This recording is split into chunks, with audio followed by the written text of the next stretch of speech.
business people, especially those being helped by government financing. But attorney Cora Walker is a Harlemite who knows that some corporate dreams wake up disappointed.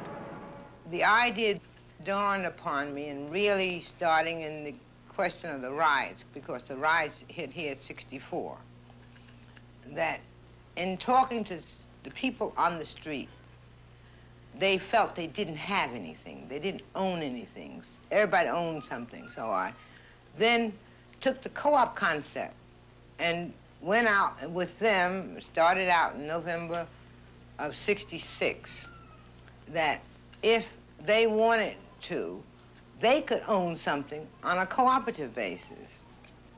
So then we took a sound truck, started out 145th Street and 8th Avenue, and said, if you're interested in finding out how you can buy shares in a supermarket that you own. And we were flooded with people. The store opened June 4th of 68. They voted to name the store Harlem Coop Supermarket. People used to ride by just to see the store. But the beautiful part was the stockholders.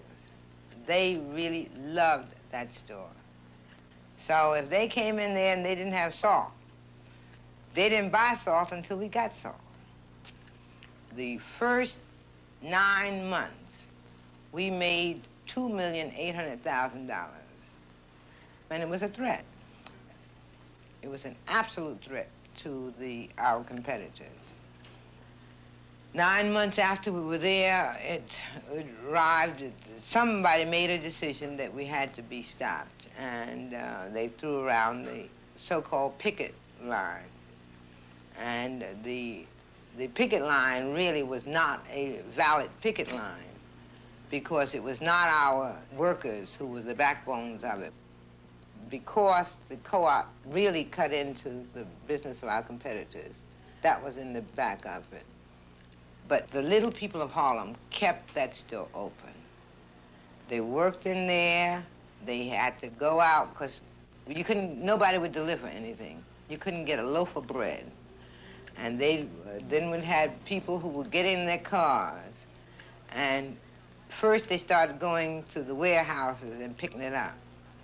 Then they got word of that, and because of threats of retaliation, they wouldn't sell it to us.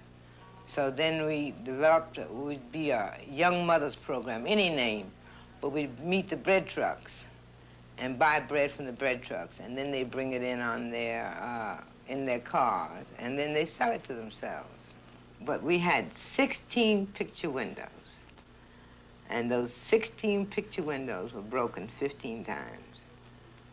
The police were never able to find anybody at any time. Both of my sons at that time were in college. And of course, when they came home in the summer of 69, they were right there at the store helping out whichever way they could. And they came to me and said that they had been told that if they did not convince me to walk away from the supermarket, that they were going to be without a mother. At that point, the Panthers were dying and itching to retaliate with violence. And some, black groups, nationalist groups wanted. And my concept was use, the system of justice to establish, and you're going to get a court order. You never got a court order. I'm sorry they didn't, I'm just sorry I didn't let them do his own thing.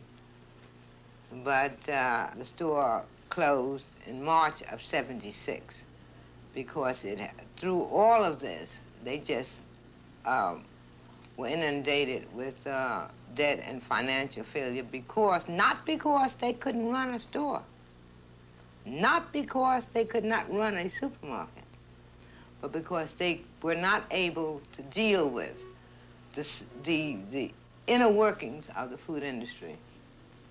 I was heartbroken because there was a faith of so many little people that justice would prevail.